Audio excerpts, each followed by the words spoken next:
안녕하세요. 저는 김철수입니다. 올해 72살이고 서울 마포구에서 혼자 살고 있습니다. 오늘 여러분께 제가 겪은 믿기 어려운 이야기를 들려드리려고 합니다. 제 사위가, 아니, 이제는 전 사위가 된 그 인간이 어떻게 저를 속여서 제 집을 빼앗으려 했는지, 그리고 제가 어떻게 그 계략을 뒤집었는지 말입니다. 저는 40년간 중소기업에서 성실하게 일해서 마포구에 30평 아파트를 샀어요. 지금은 시세가 8억 정도 나가는 집이죠. 아내를 10년 전에 먼저 보내고 딸 하나와 함께 살고 있었습니다. 딸 미현이는 제 자랑이었어요. 대학교 나와서 대기업에 다니고 3년 전에 박성우라는 남자와 결혼했거든요. 성우는 첫인상부터 참 괜찮은 청년이었어요. 아버님, 제가 미현이 잘 모시겠습니다. 그리고 아버님도 제 친아버지처럼 모시겠습니다. 결혼식 때 이렇게 인사를 하더라고요. 정말 믿음직스러웠어요. 결혼 후에도 성우는 자주 안부를 물었어요. 한 달에 2번은 꼭 와서 아버님 건강은 어떠세요? 필요한 건 없으세요? 라고 묻고는 했죠. 그런데 6개월 전부터 성우의 행동이 이상해지기 시작했어요. 갑자기 제 집에 대해서 관심을 보이기 시작한 거예요. 아버님, 이 집 정말 좋은 입지네요. 언제 사신 거예요? 20년 전쯤에 샀지. 그때는 3억 주고 샀는데. 와, 지금은 8억도 넘겠어요. 정말 좋은 투자하셨네요. 그때는 단순히 칭찬하는 줄 알았어요. 하지만 지금 생각해보니 그때부터 계획을 세우고 있었던 것 같아요. 며칠 후에는 더 구체적인 질문을 했어요. 아버님, 혹시 이 집 말고 다른 부동산 투자 생각해 보신 적 없으세요? 다른 부동산? 나는 이 집 하나면 충분해. 요즘 부동산 시장이 좋던데요. 특히 재개발 지역 같은 곳은 떡상한다고 하더라고요. 재개발 지역? 갑자기 웬 재개발 얘기를? 성호야, 나는 투자 같은 거 잘 모르니까 그냥 이 집에서 조용히 살다가 갈게. 아버님, 그래도 정보는 알아두시는 게 좋아요. 요즘은 정보가 돈이거든요. 그 다음 주부터 성우가 이상한 자료들을 가져오기 시작했어요. 아버님, 이거 보세요. 우리 동네 재개발 계획이 나왔대요. A4 용지에 인쇄된 자료였는데 마포구동 재개발 예정지역이라고 제목이 붙어 있더라고요. 재개발이라고? 우리 동네를? 네, 아버님. 2년 후에 재개발이 확정된다고 해요.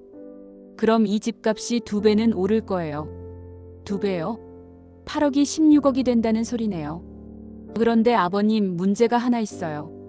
무슨 문제? 재개발이 되려면 주민동의가 필요한데 지금 반대하는 사람들이 많아서 무산될 수도 있대요. 그럼 어떻게 해야 해? 성우가 심각한 표정으로 말했어요. 아버님, 지금 이 집을 팔고 재개발 확정 지역으로 옮기는 게 어떨까요? 그럼 확실하게 돈을 벌 수 있을 거예요.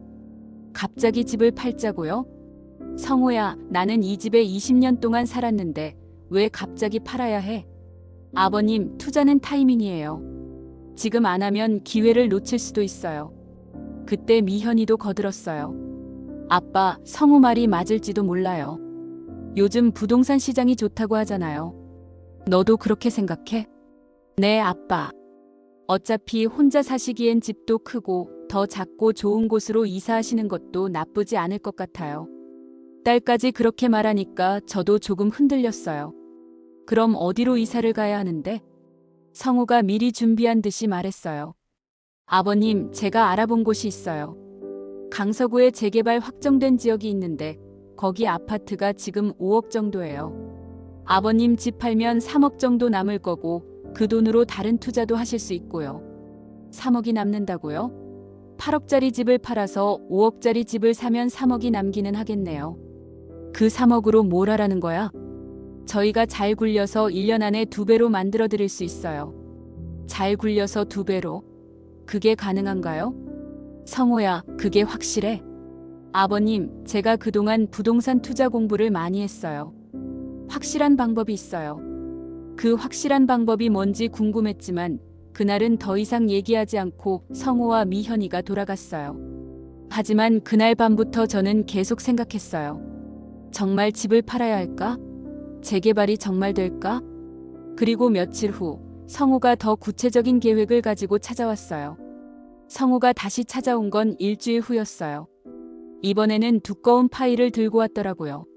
아버님, 제가 더 자세히 알아봤어요. 파일을 펼치니까 온갖 그래프와 표가 들어 있었어요. 마치 전문가가 만든 것처럼 그럴듯해 보였죠. 이 자료 어디서 구한 거야?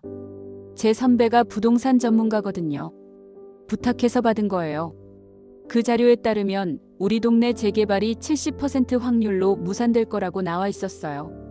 반면에 성우가 추천하는 강서구 지역은 100% 확정이라고 했고요. 아버님 보세요. 우리 동네는 반대 주민들 때문에 재개발이 어려울 것 같아요. 그럼 집값이 안 오른다는 거야? 네, 오히려 떨어질 수도 있어요.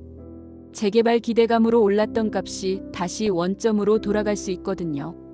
그 말을 들으니까 불안해지기 시작했어요. 8억이던 집값이 다시 떨어진다고? 그럼 지금 팔아야 한다는 거네? 네, 아버님. 지금이 최고점일 가능성이 높아요. 성우가 계속해서 설명했어요. 반면에 강서구는 이미 조합이 구성됐고 시공사도 정해졌어요. 2년 후면 새 아파트에서 살 수 있고 그때 집값은 지금의 2배가 될 거예요. 2배면 10억? 네, 맞아요. 그럼 아버님이 5억 정도 순수익을 얻는 거죠. 5억 순수익이라. 정말 매력적으로 들렸어요.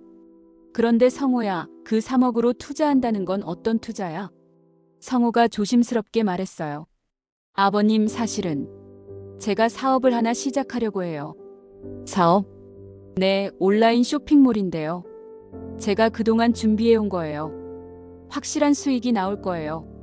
온라인 쇼핑몰 사업에 3억을 투자하자고요? 성호야, 그게 확실해? 아버님, 요즘 온라인 시장이 얼마나 큰지 아세요? 코로나 이후로 더 커졌고요. 미현이도 거들었어요. 아빠, 성호가 그동안 정말 열심히 준비했어요. 시장 조사도 다 했고 사업 계획서도 완벽하게 짰어요. 그래도 사업은 위험한 거 아니야? 성호가 자신만만하게 말했어요. 아버님, 위험하지 않아요. 이미 거래처도 다 확보했고 첫 3개월 매출도 보장되어 있어요. 첫 3개월 매출이 보장되어 있다고? 네, 대형 유통업체와 계약을 맺어놨거든요. 최소 월 1억씩은 매출이 날 거예요. 월 1억씩 매출이라. 그럼 1년이면 12억이네요. 그럼 내 3억은 언제 돌려받을 수 있어? 아버님, 6개월 후에 원금은 다 돌려드리고 수익금도 50% 나눠드릴게요. 6개월 후에 원금 3억의 수익까지. 그럼 4억 넘게 받을 수 있다는 거네요. 미현이가 말했어요. 아빠, 정말 좋은 기회인 것 같아요. 성우가 이렇게 자신 있게 말하는 거 처음 봐요. 그때 성우가 결정적인 한마디를 했어요. 아버님, 사실은 은행에서도 대출받을 수 있는데 이자가 너무 비싸서요. 아버님께서 도와주시면 이자 대신 수익을 나눠드릴 수 있잖아요. 은행 대출 이자 대신 제게 수익을 주겠다고요? 들어보니까 나쁘지 않은 것 같았어요. 그럼 계약서 같은 건 쓰는 거지? 물론이죠, 아버님. 정식으로 투자 계약서 쓸 거예요. 그날 저는 거의 마음을 정했어요. 집도 팔고 사위 사업에 투자도 하기로요. 하지만 그 전에 확인하고 싶은 게 있었어요. 성호야, 그 강서구 집 한번 보러 갈 수 있을까? 물론이죠, 아버님. 이번 주말에 같이 가봐요. 그 주말 우리는 강서구로 향했어요. 성호가 말한 재개발 예정지를 보러요. 가는 길에 성호가 말했어요. 아버님, 이 지역이 정말 핫한 지역이에요. 지하철도 연장되고 대형 쇼핑몰도 들어올 예정이고요. 도착해서 보니까 정말 좋아 보였어요. 새로 지은 아파트들이 많았고 주변 환경도 깔끔했고요. 어때요, 아버님? 여기서 살면 좋을 것 같죠? 응, 나쁘지 않네. 이 아파트가 5억인데 재개발 후에는 10억은 될 거예요.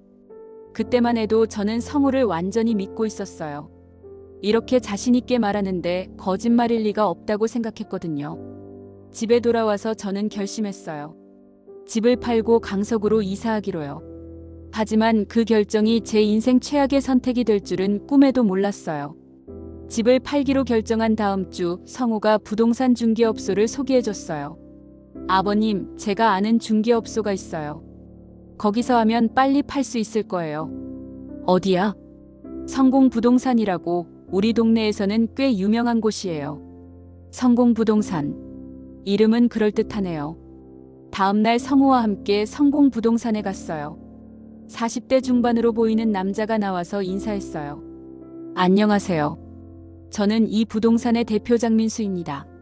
안녕하세요. 성우 씨가 미리 얘기해서 알고 있어요. 8억에 급매로 나가시는 거죠? 급매요? 언제 급매라고 했나요? 급매가 아니라 그냥. 성우가 제 말을 끊었어요. 아버님, 빨리 팔아야 강서구 집도 계약할 수 있잖아요. 아, 맞네. 장민수 대표가 말했어요. 요즘 시장이 좀 안 좋아서요. 8억에 내놓으시면 실거래가는 7억 5천 정도 될 것 같아요. 7억 5천요? 5천만 원이나 깎인다고요? 너무 깎이는 거 아니에요? 어르신, 요즘 매물이 많이 나와서요. 그리고 재개발 불투명해져서 이 동네 집값이 많이 떨어졌어요. 재개발이 불투명하다고요? 성우가 말한 것과 다른데? 성우가 재빨리 말했어요. 아버님, 그래도 7억 5천이면 강서구 집 사고도 2억 5천이 남아요. 계산해보니까 맞네요. 그럼 사업 투자금도 충분하고요. 알겠어요. 그럼 7억 5천에 내놓아요. 장민수 대표가 서류를 준비했어요. 전속 계약서 쓰셔야 해요. 3개월 동안 저희 업소에서만 거래하시는 거예요. 전속 계약? 성우가 설명했어요. 아버님, 그게 더 빨리 팔려요. 다른 부동산에서 중복으로 매물 올리면 오히려 복잡해져요. 그럴듯한 설명이었어요. 저는 전속 계약서에 사인했어요. 그리고 어르신, 혹시 급하게 현금이 필요하시면 성금 대출도 가능해요. 성금 대출? 네, 매매 계약 전에 집값의 10% 정도 미리 대출해 드리는 거예요. 7억 5천에 10%면 7,500만 원이네요. 성우가 관심을 보였어요. 그것도 괜찮은 것 같은데요? 아니야, 대출은 안 받을래. 아버님, 그래도 알아두시는 게 좋아요. 나중에 필요하시면 언제든지 연락 주세요. 집에 돌아와서 저는 안심했어요. 이제 곧 집이 팔리겠구나. 그럼 새로운 집으로 이사하고 성우 사업도 도와주고. 하지만 며칠이 지나도 연락이 없었어요. 일주일 후에 제가 직접 전화를 걸었어요.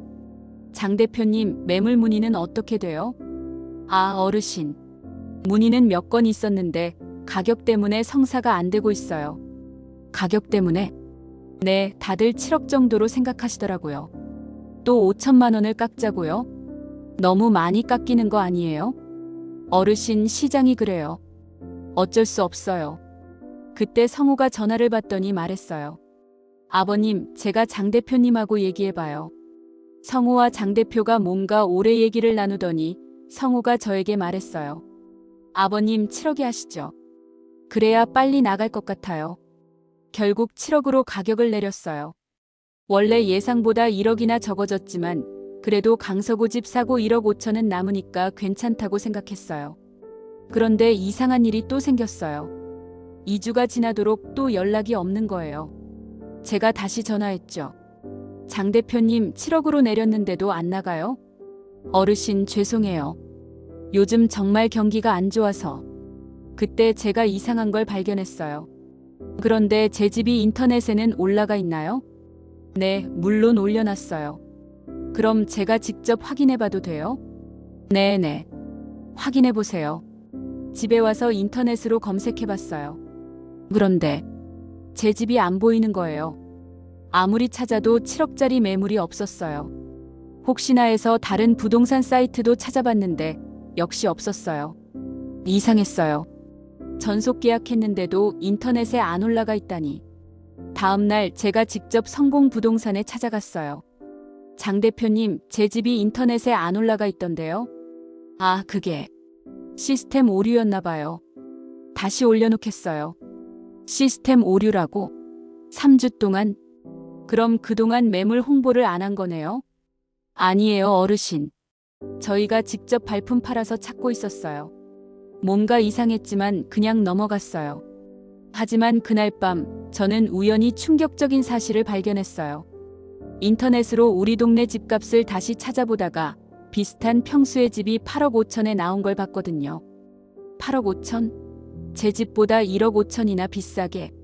더 자세히 보니까 그 집은 저희 집보다 조건이 별로였어요. 층수도 낮고 향도 안 좋고. 그런데 왜 더 비싸게 나와 있을까요? 그때부터 의심이 들기 시작했어요. 인터넷에서 비슷한 집이 8억 5천에 나온 걸 본 다음 날, 저는 다른 부동산에 가서 시세를 물어봤어요. 사장님, 우리 동네 30평 집이 요즘 얼마에 거래돼요? 어느 동이세요? 제가 주소를 말하니까 부동산 사장이 말하더라고요. 아, 거기요? 요즘 8억 후반에서 9억 초반까지 나가던데요. 8억 후반에서 9억 초반이라고요? 그럼 제가 7억에 팔려고 하는 게 2억 가까이 손해라는 거잖아요. 혹시 재개발 얘기는 어떻게 돼요? 재개발요? 아직 확정된 건 없어요. 주민 설명회도 몇 번 했지만 반대 의견이 많아서. 재개발이 확정된 게 아니라고요? 성우가 말한 것과 완전히 다른데? 집에 돌아와서 저는 성우에게 전화를 걸었어요. 성우야, 우리 집 시세가 8억 후반이라던데? 아, 아버님. 그게. 호가는 그렇게 불러도 실거래가는 7억 정도예요. 그래도 2억 차이는 너무 크지 않아? 아버님, 제가 부동산 시장 잘 아니까 믿으세요. 지금 안 팔면 더 떨어질 수도 있어요. 성우가 계속 7억에 팔라고 하는데 뭔가 이상했어요. 그날 저녁 미현이가 혼자 집에 왔어요. 아빠, 집 매매 어떻게 되고 있어요? 아직 안 팔렸어. 그런데 미현아, 우리 집 시세가 8억 후반이라던데 7억에 파는 게 맞나? 미현이 표정이 잠깐 굳더니 말했어요. 아빠, 성우가 알아서 잘하고 있을 거예요. 그래도 2억 차이는 너무 큰 것 같은데. 아빠, 투자는 타이밍이 중요해요. 지금 놓치면 기회를 잃을 수도 있어요. 미현이까지 그렇게 말하니까 저도 그럴까? 싶었어요. 하지만 며칠 후에 더 큰 의심이 들었어요. 성우가 추천한 강서구 집 시세를 알아봤거든요. 인터넷으로 찾아보니까 성우가 말한 5억짜리 집이 실제로는 7억이더라고요. 5억이 아니라 7억이라고요? 그럼 제가 7억에 집을 팔아서 7억짜리 집을 사면 돈이 하나도 안 남잖아요. 급하게 성우에게 전화를 걸었어요. 성우야, 강서구 집이 5억이 아니라 7억이던데? 아, 아버님. 그게 최근에 가격이 좀 올랐나 봐요. 2억이나 오른다고? 아버님, 제가 다시 알아볼게요. 다른 좋은 매물도 있을 거예요. 뭔가 계속 변명만 하는 것 같았어요. 그날 밤 저는 혼자 앉아서 생각해봤어요. 뭔가 이상해. 처음에 말한 것과 자꾸 달라지고 있어. 그리고 다음날 결정적인 사건이 일어났어요. 우연히 성공부동산 앞을 지나가다가 장민수 대표와 성우가 함께 나오는 걸 봤거든요. 둘이 뭔가 진지하게 얘기하더니 성우가 장 대표에게 봉투를 건네주는 걸 봤어요. 왜 성우가 장 대표에게 돈을 줄까요? 저는 숨어서 계속 지켜봤어요. 그런데 더 충격적인 광경을 봤어요. 장 대표가 성우에게 서류 뭉치를 주면서 말하는 걸 들었거든요. 이제 계약서만 받으면 끝이야. 7억에 팔면 우리가 6억에 사서 1억 남기는 거지. 6억에 산다고요? 그럼 장 대표가 제 집을 6억에 사서 7억에 파는 거라는 뜻인가요? 더 듣고 있으니까 성우가 말했어요. 그럼 그 1억을 우리가 나눠 갖는 거죠? 나눠 갖는다고요? 성우와 장 대표가 공모해서 제 집을 헐값에 사려고 한 거였나요? 저는 온몸이 떨렸어요. 믿었던 사위가 저를 속이고 있었다니. 그런데 더 충격적인 건 그때 미현이도 나타난 거예요. 어떻게 됐어? 미현이가 성우에게 물어봤어요. 거의 다 됐어. 아버님이 계약서에만 사인하면 끝이야. 아빠가 의심하고 있는 것 같던데. 괜찮아. 조금만 더 버티면 돼. 저는 귀를 의심했어요. 우리 딸까지 이 계획에 가담하고 있었다니. 그런데 정말 괜찮을까? 아빠한테 이런 짓을 해도? 미현이가 조금 망설이는 것 같았어요. 성우가 단호하게 말했어요. 미현아, 우리한테는 이 기회밖에 없어. 아버님은 혼자서 8억짜리 집에 살 필요가 없어. 우리가 더 필요해. 그래도. 그리고 아버님한테 6억 드리는 거잖아. 혼자 사시기엔 충분해. 6억을 준다고요? 7억에 팔아서 6억을 준다면 1억은 어디로 간다는 거죠? 장 대표가 말했어요. 수수료하고 세금 빼면 6억 정도 남을 거예요. 거짓말이었어요. 수수료와 세금을 빼도 6억 5천은 남을 텐데. 그때 저는 모든 걸 깨달았어요. 성호와 미현이 그리고 장 대표까지 모두 공모해서 제 집을 헐값에 빼앗으려고 한 거였어요. 재개발 얘기도 거짓말, 강서구 투자 얘기도 거짓말, 온라인 쇼핑몰 사업도 아마 거짓말일 거예요. 저는 그 자리에서 바로 집으로 돌아와서 변호사에게 전화를 걸었어요. 이제 반격할 때가 온 거죠. 그날 밤 저는 한잠도 못 잤어요. 제가 가장 믿었던 딸과 사위가 저를 속이고 있었다니. 다음 날 아침 저는 바로 변호사 사무실로 갔어요. 제 친구가 소개해준 박정훈 변호사님이었어요. 변호사님, 제 딸과 사위가 저를 속여서 집을 빼앗으려고 해요. 제 이야기를 다 들은 박 변호사님이 심각한 표정으로 말씀하셨어요. 김철수님, 이건 명백한 사기 사건입니다. 부동산 중개업소까지 가담했다면 조직적 범죄일 가능성이 높아요. 그럼 어떻게 해야 해요? 일단 확실한 증거를 잡아야 합니다. 그들이 어떤 계획을 세웠는지 정확히 알아야 해요. 변호사님이 저에게 작은 녹음기를 주셨어요. 이걸 가지고 다니시면서 그들과의 모든 대화를 녹음하세요. 특히 계약서 얘기가 나올 때는 꼭 녹음하시고요. 그리고 며칠 후 예상대로 성호에게서 연락이 왔어요. 아버님, 좋은 소식이 있어요. 집 살 사람이 나타났어요. 정말? 네, 7억에 현금으로 사겠다고 해요. 이번 주 안에 계약하자고 하더라고요. 드디어 시작됐네요. 저는 녹음기를 켜고 대답했어요. 그럼 좋지. 언제 계약해? 내일 성공부동산에서 하면 어떨까요? 알겠어. 다음 날 저는 성공부동산으로 갔어요. 성호와 미현이도 함께 왔고요. 장민수 대표가 계약서를 준비해 놨더라고요. 어르신, 여기 계약서예요. 매매가 7억이고 계약금 7천만 원 받으시면 돼요. 계약금 7천만 원? 보통 10%인데 7천만 원이면 정확히 10%네요. 그럼 나머지 돈은 언제 받아요? 중도금 1억은 다음 달에, 잔금 5억 3천은 2달 후에 받으시면 됩니다. 계산해보니까 맞네요. 7천만 원 1억, 5억 3천만 원 7억. 그런데 이상한 게 있었어요. 매수자는 누구예요? 만날 수 있나요?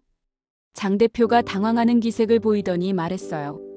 아, 매수자가 아직 출장 중이라서.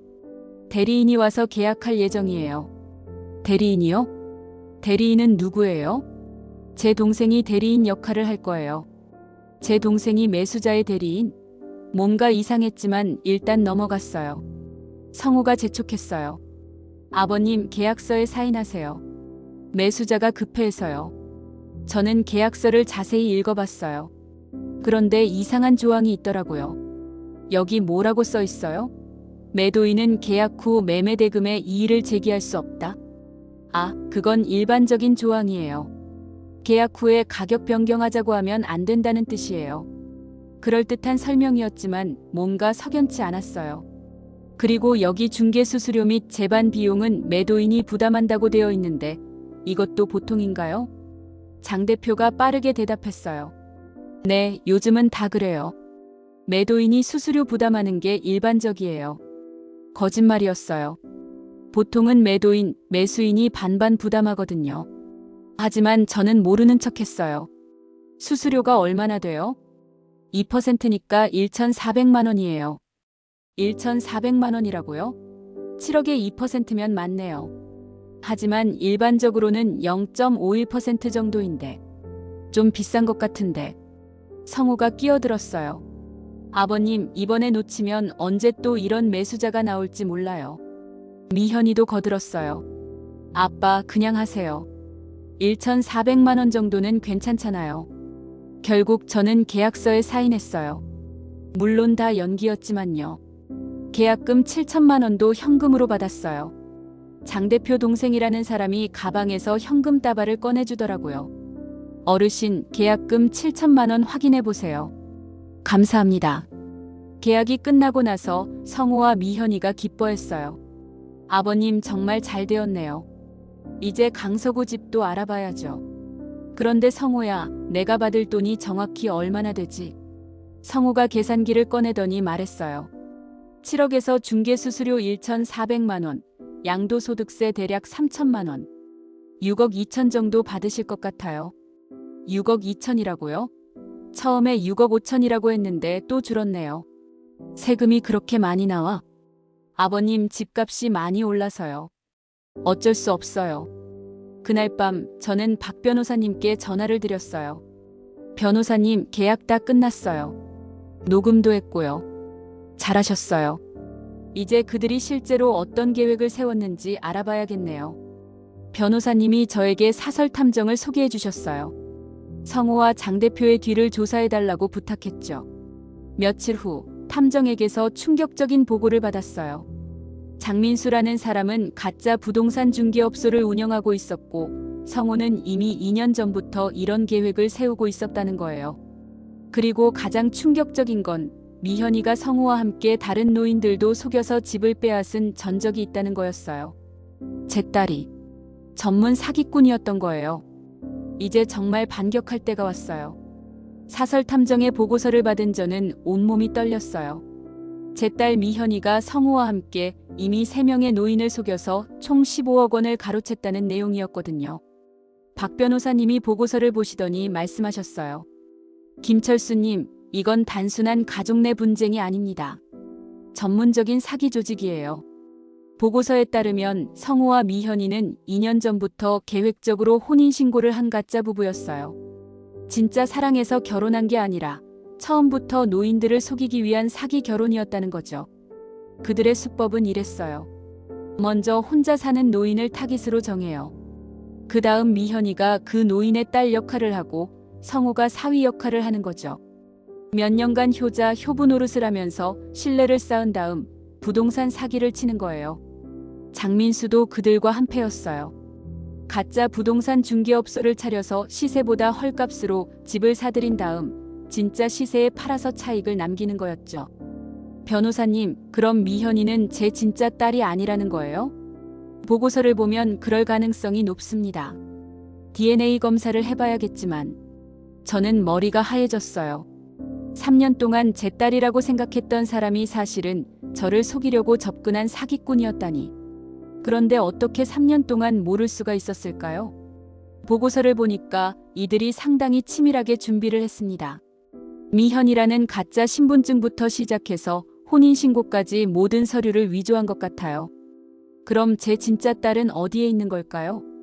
탐정이 추가 조사를 해본 결과 제 진짜 딸 미현이는 5년 전에 교통사고로 사망했다는 걸 알게 됐어요. 그런데 사기꾼들이 그 신원을 도용한 거였죠. 변호사님, 그럼 제가 3년 동안 가짜 딸과 살았다는 거네요? 그렇습니다. 이들은 정말 치밀하게 계획을 세워서 김철수님을 속인 거예요. 저는 분노를 넘어서 소름이 끼쳤어요. 어떻게 사람이 이렇게까지 악랄할 수 있을까요? 그런데 더 충격적인 사실이 있었어요. 변호사님, 그럼 제 아내 장례식에 온 미현이도 가짜였던 건가요? 네, 그때부터 이미 계획이 시작된 것 같습니다. 아내분이 돌아가신 후에 홀로 계시는 김철수님을 타깃으로 정한 거죠. 3년 전 아내 장례식장에서 눈물을 흘리며 저를 위로해주던 미현이. 그것도 다 연기였던 거예요. 아버지 힘내세요. 제가 아버지 옆에 있을게요. 그때 그 말이 얼마나 위로가 됐는지. 그런데 그것조차 저를 속이기 위한 거짓말이었다니. 박 변호사님이 말씀하셨어요. 김철수님, 이제 그들을 완전히 무너뜨릴 준비를 해야겠습니다. 어떻게 해야 해요? 일단 그들이 실제로 돈을 가로채려고 시도할 때까지 기다려야 해요. 그래야 현행범으로 잡을 수 있거든요. 다음 주 예상대로 성호에게서 연락이 왔어요. 아버님, 중도금 받을 날이 다가왔어요. 1억 준비됐다고 하니까 내일 만나시죠. 알겠어. 그런데 이번에는 다른 곳에서 만나자고 하더라고요. 성공 부동산이 아니라 어떤 카페에서요. 왜 카페에서 만나? 아, 매수자가 카페 사장이라서 자기 카페에서 하자고 하네요. 거짓말이었죠. 틀림없이 다른 이유가 있을 거예요. 다음 날 약속 장소에 갔어요. 성호와 가짜 미현이가 와 있었고 낯선 남자 한 명이 더 있었어요. 아버님, 이분이 매수자세요. 안녕하세요. 김 사장입니다. 김 사장이라는 사람이 가방에서 현금 다발을 꺼냈어요. 중도금 1억 여기 있어요. 확인해 보세요. 저는 돈을 확인하는 척하면서 녹음기를 켰어요. 감사합니다. 그런데 잔금은 언제 받을 수 있나요? 다음 달 말에 드리겠습니다. 그때 성우가 말했어요. 아버님, 그런데 한 가지 말씀드릴 게 있어요. 뭐야? 사실은 잔금에서 조금 빠질 게 있어요. 뭐가 빠진다고? 성우와 가짜 미현이가 서로 눈짓을 주고받더니 성우가 조심스럽게 말했어요. 아버님께서 저희한테 빌려주신 돈이 있잖아요. 빌려준 돈이라고요? 언제 제가 돈을 빌려줬다고요? 무슨 돈? 지난해에 제 사업 자금으로 5천만 원 빌려주셨잖아요. 5천만 원을 빌려줬다고요? 제가 언제? 가짜 미현이가 거들었어요. 아빠, 기억 안 나세요? 성우 온라인 쇼핑몰 할 때 도와주신다고. 완전히 거짓말이었어요. 저는 한 푼도 빌려준 적이 없거든요. 하지만 저는 모르는 척했어요. 아, 맞다. 그런 게 있었지. 그래서 잔금에서 그 5천만 원은 빼고 드려야 할 것 같아요. 원래 5억 3천만 원에서 5천만 원을 빼면 4억 8천만 원이 남네요. 그런데 거기서 끝이 아니었어요. 김 사장이라는 사람이 말했어요. 그리고 죄송한데 제가 급하게 현금이 필요해서 잔금을 조금 일찍 받을 수는 없을까요? 일찍 받는다고요? 네, 대신 할인해 드릴게요. 4억 8천 대신 4억만 드리면 어떨까요? 4억이라고요? 원래 7억이던 집이 4억이 되었다고요? 성우가 재빨리 말했어요. 아버님, 8천만 원 할인받는 거니까 나쁘지 않은 조건이에요. 8천만 원 할인? 아니, 원래 받아야 할 돈보다 3억이나 적게 받는 건데요. 하지만 저는 계속 연기했어요. 그럼 4억을 언제 받을 수 있어요? 지금 바로 드릴 수 있어요. 김 사장이 가방에서 또 다른 현금 다발들을 꺼냈어요. 4억 여기다 있어요. 그 순간 저는 확신했어요. 이들이 제 집을 7억에 팔아서 4억만 주고 3억을 가로채려고 한다는 걸요. 좋아요. 받겠어요. 저는 돈을 받았어요. 물론 이 모든 대화는 다 녹음되고 있었죠. 그리고 집에 돌아오자마자 바로 박 변호사님과 경찰에 신고했어요. 이제 진짜 반격이 시작될 때였어요. 신고를 받은 경찰이 수사를 시작한 지 일주일 만에 성우와 가짜 미현이 그리고 장민수까지 모두 체포됐어요. 제가 녹음한 증거와 사설 탐정의 조사 자료가 결정적이었죠. 수사 과정에서 더 충격적인 사실들이 밝혀졌어요. 이들은 지난 5년간 총 20명의 노인을 속여서 100억 원이 넘는 돈을 가로챘던 전문 사기 조직이었어요. 성우의 본명은 박성호가 아니라 이진욱이었고 가짜 미현이의 본명은 최은주였어요. 둘 다 사기 전과가 여러 차례 있는 상습범이었죠. 가장 충격적인 건 이들이 저를 노린 이유였어요. 제 아내가 돌아가셨을 때 부고 신문을 보고 타깃으로 정한 거였어요. 호라비가 된 노인에게 가짜 딸을 붙여서 재산을 빼앗자는 계획이었던 거죠. 재판이 시작됐을 때 저는 증인으로 출석했어요. 법정에서 피고인석에 앉아있는 이진욱 성우가 최은주 가짜 미현이를 보니까 복잡한 감정이 들었어요. 검사가 저에게 물어봤어요.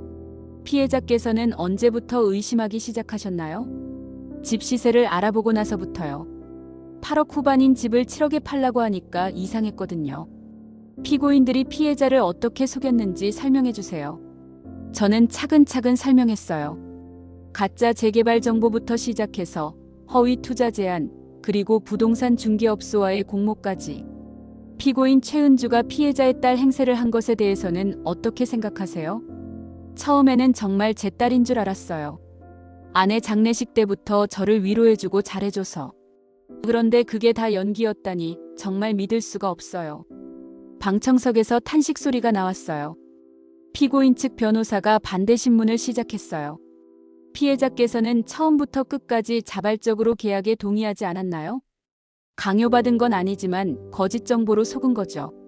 하지만 계약서에 직접 서명하지 않았나요? 속아서 한 서명이에요. 재판장이 피고인들에게 최후 진술 기회를 줬어요. 이진욱이 먼저 일어났어요. 죄송합니다. 제가 욕심이 과해서. 김철수 어르신께 정말 죄송해요.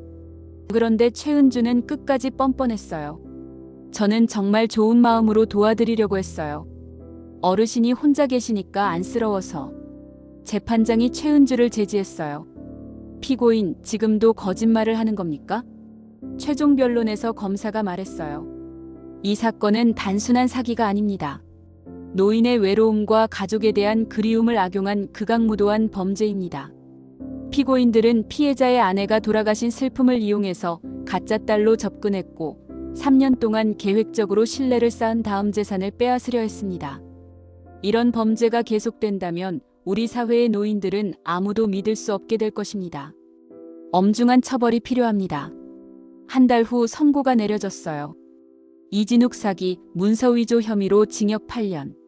최은주 사기, 신분위조, 문서위조 혐의로 징역 10년. 장민수 사기 공범으로 징역 6년. 그리고 민사소송에서도 승소해서 이들의 모든 재산을 압류할 수 있었어요. 제가 받은 피해배상금은 총 3억 원이었어요. 제가 실제로 잃을 뻔한 돈보다도 많았죠. 재판이 끝나고 1년이 지난 지금 저는 새로운 삶을 살고 있어요. 무엇보다 제일 큰 변화는 진짜 가족을 만났다는 거예요. 재판 과정에서 언론에 보도된 제 사건을 본 한 여자분이 저에게 연락을 주셨어요. 혹시 김철수님이시죠? 저는 김미현이에요. 김미현? 그럼 혹시 제가 아버지의 진짜 딸이에요. 진짜 딸이라고요? 하지만 미현이는 5년 전에 교통사고로. 아버지, 저는 죽지 않았어요. 5년 전에 사고는 났지만 의식불명 상태에서 깨어난 거예요. 기억상실증으로 3년 동안 병원에 있었고 작년에야 기억을 되찾았어요. 정말이었어요. DNA 검사 결과 그분이 제 진짜 딸 미현이가 맞았어요.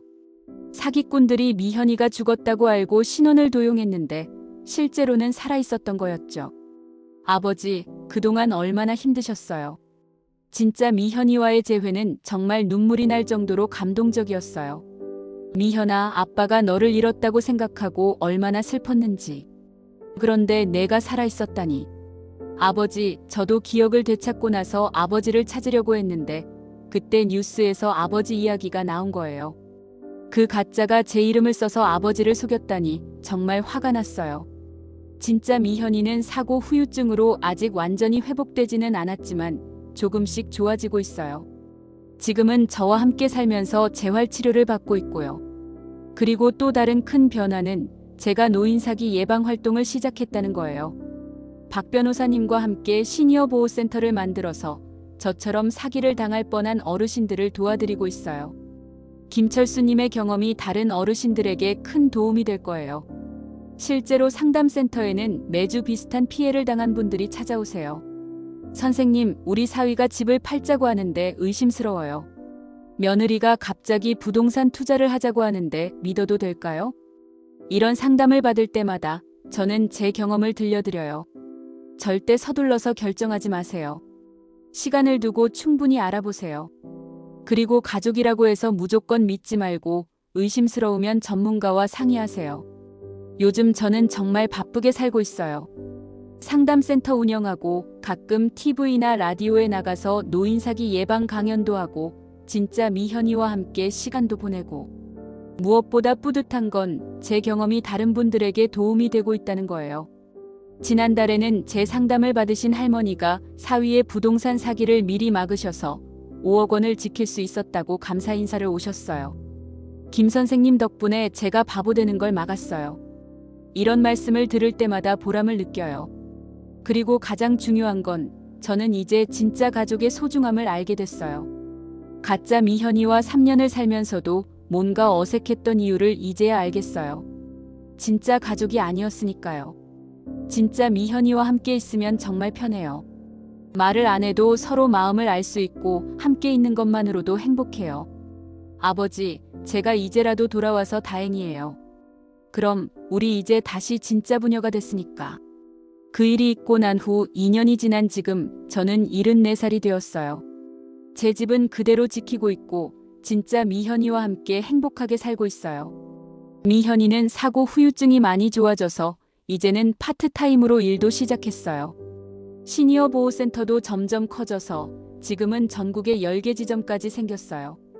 저 같은 경험을 한다는 어르신들도 상담사로 참여하셔서 더 많은 분들을 도울 수 있게 됐고요. 얼마 전에는 교육부에서 연락이 와서 중고등학교에서 노인 존중 교육을 해달라고 요청하셨어요. 학생 여러분, 나이가 들었다고 해서 바보가 되는 게 아니에요. 어르신들을 함부로 속이려고 하지 마세요. 그리고 여러분의 할아버지, 할머니가 이상한 일을 당하고 계시면 꼭 도와드리세요. 학생들이 진지하게 들어주더라고요. 할아버지, 그럼 그 사기꾼들은 지금 어떻게 됐어요? 감옥에서 벌을 받고 있어. 그리고 다신 이런 일 못하게 됐지. 할아버지가 정말 멋있어요. 72살의 사기꾼들을 다 잡다니. 이런 반응을 보면 정말 뿌듯해요. 이진욱과 최은주는 아직 감옥에 있어요. 이진욱은 2년 더, 최은주는 4년 더 있어야 해요. 장민수는 작년에 출소했는데 이제는 진짜 부동산 중개업소에서 성실하게 일하고 있다고 들었어요. 가끔 그들을 생각하면 복잡한 감정이 들어요. 화가 나기도 하지만 한편으로는 안쓰럽기도 하고. 하지만 그들이 제게 가르쳐준 교훈은 정말 소중해요. 첫째, 가족이라고 해서 무조건 믿으면 안 된다는 것. 둘째, 나이가 들어도 항상 경계심을 가져야 한다는 것. 셋째, 의심스러우면 반드시 전문가와 상의해야 한다는 것. 그리고 가장 중요한 건 어떤 나이든 포기하면 안 된다는 거예요. 72살에 사기를 당할 뻔했지만 포기하지 않고 싸워서 이겼어요. 그리고 74살인 지금도 새로운 일을 시작해서 많은 분들을 도우고 있어요. 나이는 숫자일 뿐이다라는 말이 정말 맞는 것 같아요. 최근에는 제 이야기를 책으로 출간하자는 제안도 받았어요. 출판사에서 많은 어르신들에게 용기를 줄 수 있을 것 같다고 하더라고요. 아직 고민 중이지만 아마 출간할 것 같아요. 제 경험이 더 많은 분들에게 도움이 된다면 기꺼이 하고 싶거든요. 진짜 미현이도 응원해줘요. 아버지 이야기를 책으로 내면 정말 많은 분들이 읽으실 거예요. 아버지처럼 당당하게 사시는 분들이 더 많아졌으면 좋겠어요. 그리고 얼마 전에는 정부에서 모범 시민상도 받았어요. 노인 사기 예방에 기여한 공로를 인정받은 거죠. 시상식에서 제가 한 말이에요. 저는 특별한 사람이 아닙니다. 그냥 평범한 74살 할아버지예요. 하지만 나이가 들었다고 해서 속수무책으로 당하고만 있을 필요는 없다는 걸 보여드리고 싶었어요. 우리 어르신들도 충분히 똑똑하고 강합니다. 그리고 도움이 필요할 때는 언제든지 전문가를 찾아가세요. 혼자 끙끙 앓지 마시고요. 지금 제 나이 74살. 아직 할 일이 많이 남아 있어요. 더 많은 어르신들을 도와드리고 진짜 미현이와 함께 행복한 시간을 보내고 그리고 제가 겪은 일들을 후세의 교훈으로 남기고 싶어요. 사기꾼들이 저를 72살의 무력한 할아버지로 봤겠지만 저는 그들을 완전히 무너뜨렸어요. 그리고 이제는 74살의 더 강한 할아버지가 되어서 다른 분들을 보호하고 있고요. 제 인생에서 가장 위험한 순간이었지만 동시에 제가 얼마나 강한 사람인지 확인할 수 있었던 시간이기도 했어요. 여러분도 혹시 저와 비슷한 일을 겪고 계시거나 주변에 그런 분이 계시면 절대 참지 마세요. 나이는 핑계가 될 수 없어요. 우리에게도 존엄이 있고 우리 재산은 우리가 지켜야 해요. 그리고 필요하면 언제든지 싸워야 해요. 저는 김철수입니다. 74세고 아직 현역입니다. 감사합니다.